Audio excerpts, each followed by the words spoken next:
Hello Internet, and welcome back to another episode of Pokemon FireRed and LeafGreen. In the last episode, we made it here to 4 Island and stopped Team Rocket from poaching Pokemon within the Icefall Cave. This time, we are going to be going over everything we can possibly do regarding Pokemon breeding and what you can get out of it for being willing to engage with this silly little mechanic. First things first, I'm the daycare man. I help take care of the precious Pokemon of trainers. If you'd like me to raise your Pokemon, have a word with my wife. My wife. Okay, never making that joke yet. Okay. I'm the daycare lady. We can raise Pokemon for you. Would you like us to raise one?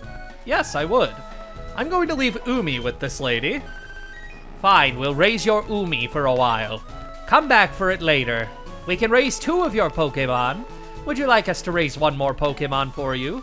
Yes, I would. Want her to take this Ditto as well. Caught this at the Pokemon Mansion on Cinnabar Island. She says come back a while later. She can take 2 Pokemon unlike the daycare on Route 5. Ah, it's you! Your Umi and Ditto are doing fine. The 2 don't seem to like each other much. Really? I don't care. That's not my business. We're going to start by doing this, just going back and forth and back and back and forth and back and forth on the bike. This is the best way possible to speed up this process. Ah, it's you! We were raising your Pokemon and my goodness were we surprised! Your Pokemon had an egg!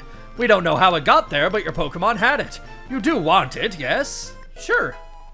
Get the egg from the daycare man. Take good care of it. If we take a look at this egg, what will hatch from this? It will take some time. That is all we know about this egg. I mean, I know more, obviously, but when you have 2 Pokemon in the daycare, every 256 steps, there will be a chance of the old man outside giving us an egg.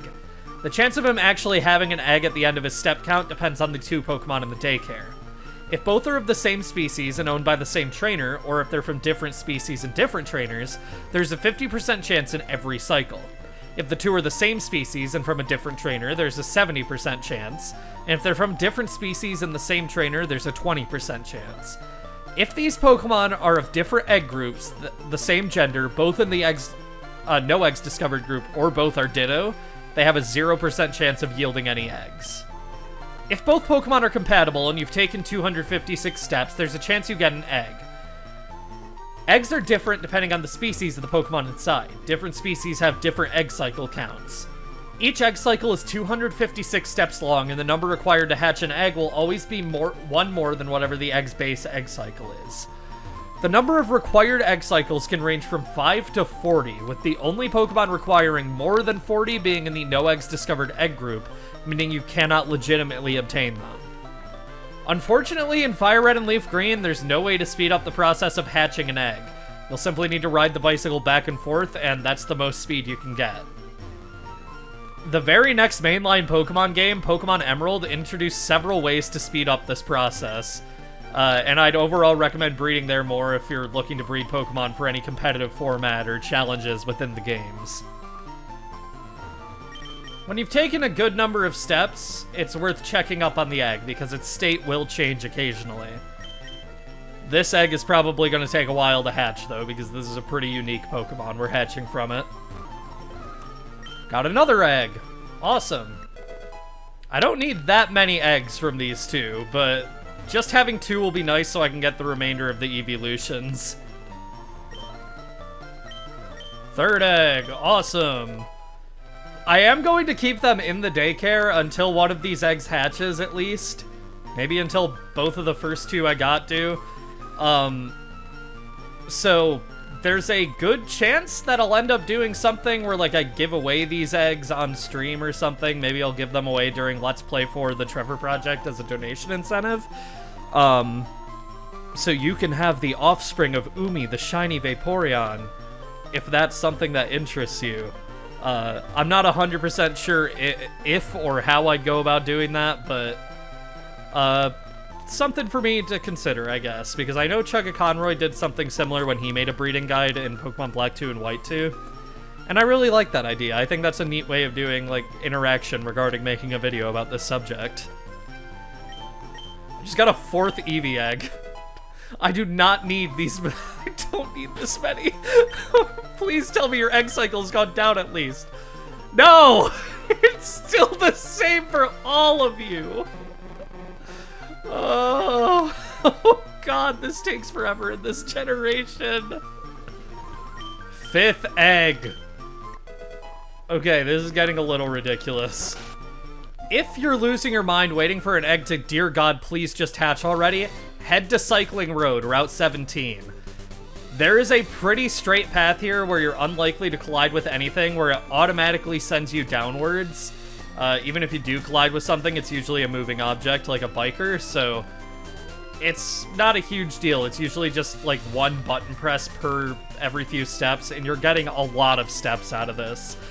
It's probably better to do this in front of the daycare. It feels more tedious, and it kind of is because you have to press more buttons, but you're getting a lot more steps out of this a lot faster. So this is my recommendation if you aren't like trying to get more eggs or anything, and it's just a matter of like hatching as many as you can at like once, because I have 5 eggs in my party right now. I'd like to hatch all of them if I can.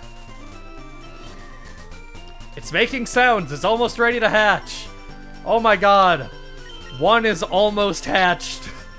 That's the closest I've been. Huh?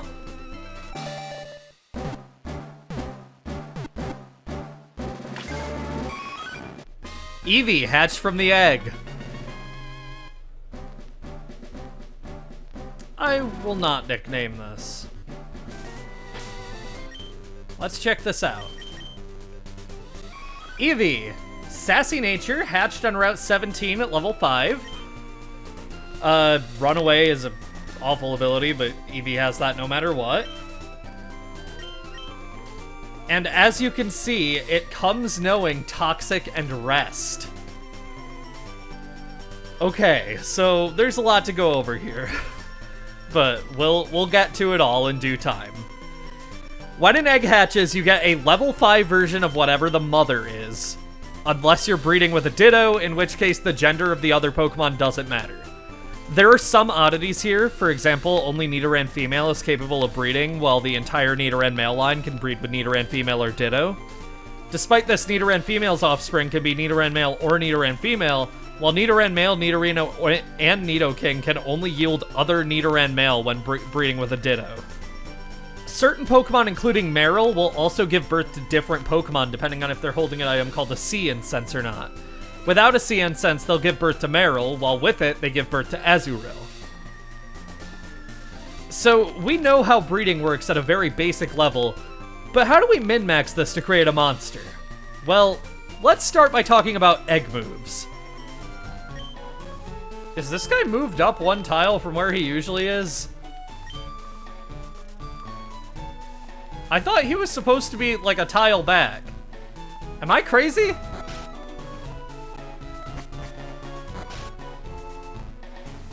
I might be crazy.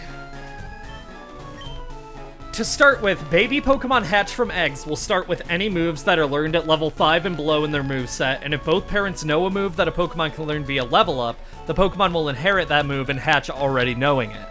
Along with this, if the father of the Pokemon knows any moves that are TMs or HMs that the baby is also compatible with, it will inherit those moves, significantly reducing the time it takes to get certain moves on certain Pokemon. This quality also applies to Pokemon with an unknown gender breeding with Ditto. Oh, by the way, be careful in the daycare. Umi gained a level in there. When your Pokemon gains a level where it would normally learn a move, the daycare can overwrite any moves that your Pokemon knows to teach it. It's kind of fucked up, but, they can do that. Wait, this guy was moved a tile upwards. You can't trick me, I know what I saw. I recorded that, buddy. I know you were out of line. I'm watching you, old man. Oh, I got another egg from Slowbro and Todd. Todd is from an old FireRed playthrough that Robin did, so That's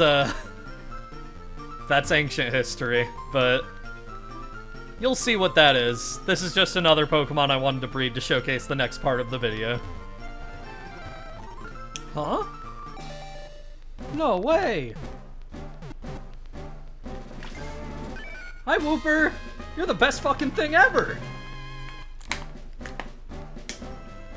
If the father knows any egg moves that the baby Pokemon can learn, those too will be inherited. Egg moves are a unique variety of move that a Pokemon can't learn through any other means. There are some extremely important moves to certain Pokemon locked behind this feature. For some Pokemon, you'll even need to breed an egg move onto one Pokemon in order to breed it onto another in a process called chain breeding. Curse being the egg move in this specific instance, passed down from a Slowbro, which I went over in Wooper's bio in the last episode. Well, Quagsire's bio, but you know. You know what I mean. If these steps would result in a baby Pokemon possessing more than 4 moves, the moves take priority in this order. Egg moves, TMs and HMs, inherited level up moves, and lastly, the baby's default moveset. It's worth noting, none of these moves can be relearned by the move reminder on 2 Island, so make absolutely sure that you do not delete these if they're important to your Pokemon's moveset. Just experimenting, it seems like whenever he has an egg to give you, if you leave the area and come back, he'll be on the tile that's a step forward from the area he's supposed to be in. That's weird.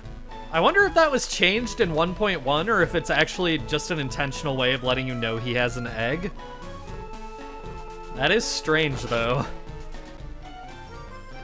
Next, inheriting stats. This is actually pretty simple. When breeding, exactly 3 of the baby's IVs will be inherited from its parents. For example, if one parent contributes 2 IVs, the other will contribute 1. The other 3 IVs are determined randomly from 0 to 31 as normal. Obviously, the best idea here is that both parents would have 31 in every IV unless you're going for a specific hidden power type, but this really isn't the kind of thing that you can min-max easily. Competitive players do it, but it takes ages without RNG manipulation. Huh?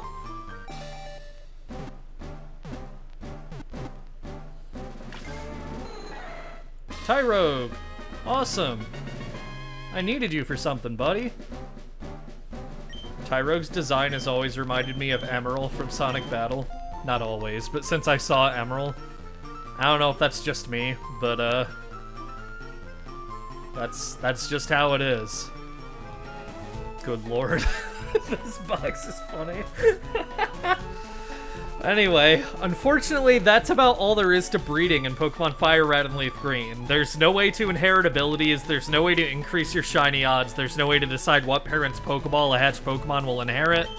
Unfortunately, breeding mechanics change quite drastically between FireRed and LeafGreen and Pokemon Emerald, and we just barely missed the cutoff for when things get more complicated. There are, however, several Pokemon now obtainable to us that weren't before now that we have access to breeding. So here they are. Pichu is a baby Pokemon. Just use Pikachu. Cleffa is a baby Pokemon. Just use Clefairy. Igglybuff is a baby Pokemon. Don't use Jigglypuff either, though. Smoochum is a baby Pokemon. Just use Jinx. Elekid is a baby Pokemon. Just use Electabuzz. Magby is a baby Pokemon. Just use Magmar. Azurill is a baby Pokemon that you can only obtain if the Azumarill or Marill you breed with is holding a Sea Incense. Just use Marill. Tyrogue is a baby Pokemon. However, if you evolve it at level 20 while its attack and defense stats are equal to one another, it will evolve into a third Pokemon we've never seen before. Hitmontop. Gets Intimidate and can use Brick Break, Hidden Power, Earthquake, Rock Slide, Toxic, and Rapid Spin to great effect thanks to its high attack, defense, and special defense. Its speed stat also isn't too bad for a fighting type, though you'd expect it to be fast from a Pokemon that looks like it does. Rapid Spin allows Hitmontop to remove any entry hazards your foe may use against you, while Toxic can allow it to stall out foes, and its other moves can be useful for raw damage, especially if you get lucky and get one with a Ghost-type hidden power. That's pretty much all I have to say about Hitmontop. It's by far the best fighting type we've seen so far, and I can easily recommend it if you're willing to train up a Tyrogue from level 5 to get one. With all that done, that is every single thing there is to talk about on 4 Island. I will still be doing a lot of breeding off screen to get the other baby Pokemon that you can get through this and to you know, just get babies from all of my main team members probably, just so I can potentially trade those off in the future, because I'm actually really going to think about that. I kind of like the idea of being able to do that, but we'll see. Next time on Pokemon Fire Red and Leaf Green, we are getting out of here and going to Other, my favorite place. No, we're going to 5 Island next. See you guys then.